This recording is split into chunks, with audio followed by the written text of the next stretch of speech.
Bisa beli rumah lah kayaknya ya. Bisa lah. Ya 700 juta lebih ya. Para afiliator ini punya satu kesamaan, gemar flexing kekayaan di medsos. Selamat datang di Titik Balik, tempat di mana kesadaran dimulai, perubahan terjadi, dan jati diri dibentuk. Berpikir jernih, sehat, dan berkarakter.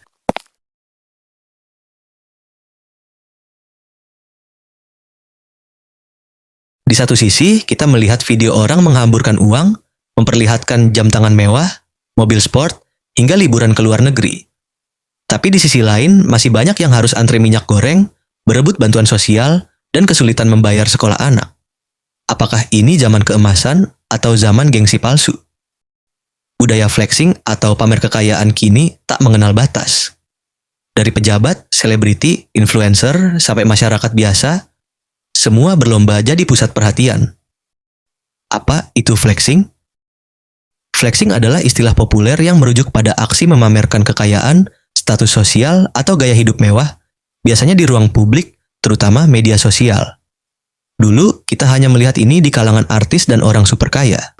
Tapi sekarang, siapa saja bisa flexing, cukup modal smartphone dan internet. Outfit mahal, barang branded, makan di restoran elit, staycation di hotel bintang 5, semua jadi konten.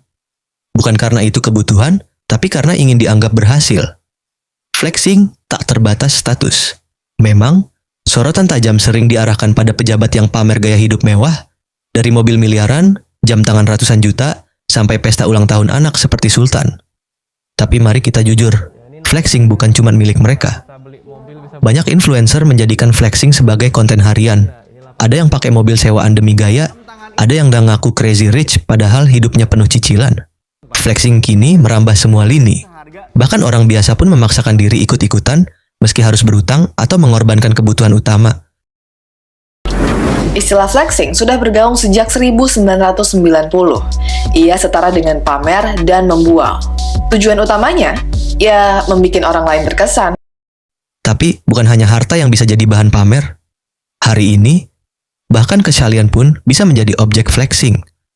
Dari pamer jumlah hafalan, sedekah online, posting ibadah di media sosial, hingga gaya hidup syar'i yang lebih fokus ke citra ketimbang makna. Apakah salah menampilkan amal kebaikan? Tidak selalu. Tapi ketika niat bergeser dari mencari ridha Allah menjadi mencari validasi manusia, disitulah muncul riya, penyakit hati yang tak terlihat, tapi sangat mematikan. Nabi Shallallahu Alaihi Wasallam bersabda, "Yang paling aku khawatirkan atas kalian adalah syirik kecil." Saat para sahabat bertanya apa itu, beliau menjawab, "Riya." Di era digital, riya bisa tampil dalam bentuk posting ibadah, video sedekah, atau caption panjang tentang akhlak. Padahal hati sedang haus akan likes, bukan ridha ilahi.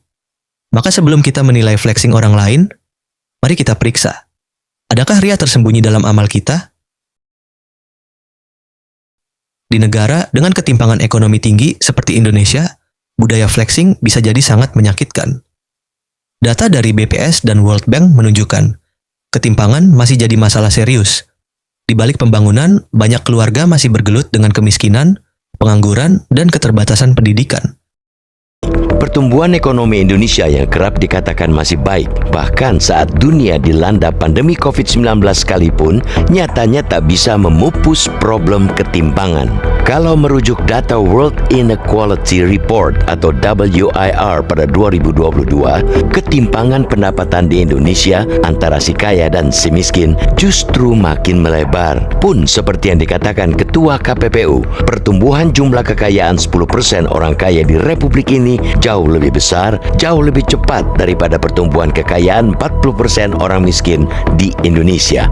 Ketimpangan yang masih lebar itu juga mendapat konfirmasi dari pergerakan angka kemiskinan serta rasio Gini dalam beberapa tahun terakhir yang tak mengalami perubahan signifikan meskipun pertumbuhan ekonomi dikatakan bagus. Dari fakta itu, mudah disimpulkan bahwa kue ekonomi, kue pembangunan masih dominan dinikmati golongan masyarakat kaya. Saat sebagian hidup dalam kekurangan, pamer kemewahan bisa menimbulkan luka sosial, kecemburuan, depresi, rasa gagal, bahkan kriminalitas. Flexing bukan lagi soal gaya hidup, tapi tentang ketidaksensitifan sosial, tentang mereka yang lupa bahwa tak semua orang punya peluang yang sama.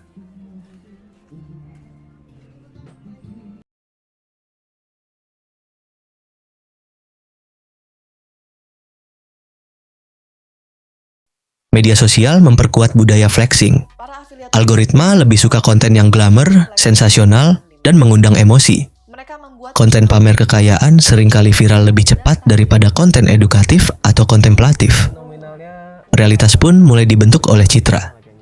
Disinilah kita harus sadar, kita hidup di zaman di mana tampilan sering lebih penting daripada kebenaran. Harga 100, 200, 300, Yang palsu bisa tampak lebih meyakinkan daripada yang jujur. 700 juta lebih.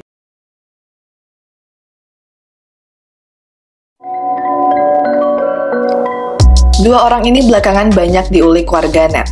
Mereka adalah Indra Kents dan Doni Salmanan. Publik menyebutnya Crazy Rich, yang kemudian jadi tersangka kasus investasi bodong. Indra Kents lebih dulu jadi sorotan setelah 8 korban aplikasi Binomo dengan total kerugian 3,8 miliar rupiah melaporkannya ke polisi. Doni Salmanan juga terjerat kasus serupa. Ia jadi tersangka kasus dugaan penipuan berkedok trading di platform Quotex dan meraup 80% dari kekalahan para membernya di platform itu. Nggak cuma mereka, Satgas Waspada Investasi juga memeriksa influencer lain yang diduga kerap memasarkan produk binary option dan broker ilegal. Ada Vincent Raditya, Erwin Laisuman, dan Kenneth William. Para afiliator ini punya satu kesamaan, gemar flexing kekayaan di medsos. Mereka membuat personal branding sebagai anak muda sukses dan tajir melintir. Ya ini nominalnya bisa lah, bisa beli mobil, bisa beli rumah lah kayaknya ya. Bisa lah.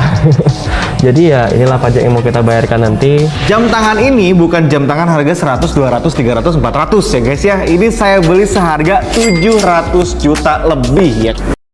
Apakah berarti kita harus anti flexing sepenuhnya? Tidak juga. Memamerkan hasil kerja keras atau pencapaian itu sah saja. Tapi jika dilakukan untuk menyombongkan diri, merendahkan orang lain, atau mencari pujian, maka ia kehilangan nilai.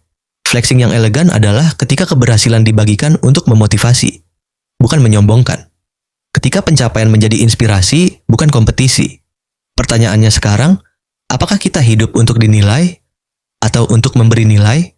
Apakah kebahagiaan diukur dari barang yang bisa kita pamerkan, atau dari dampak yang bisa kita berikan? Di tengah dunia yang sibuk membangun citra, semoga kita tak lupa membangun makna. Mari sebarkan kesadaran, bukan sekadar kemewahan. Kalau kamu punya pandangan soal budaya flexing, tulis di kolom komentar ya. Jangan lupa like, share, dan subscribe untuk konten yang mencerahkan. Sampai jumpa di video berikutnya.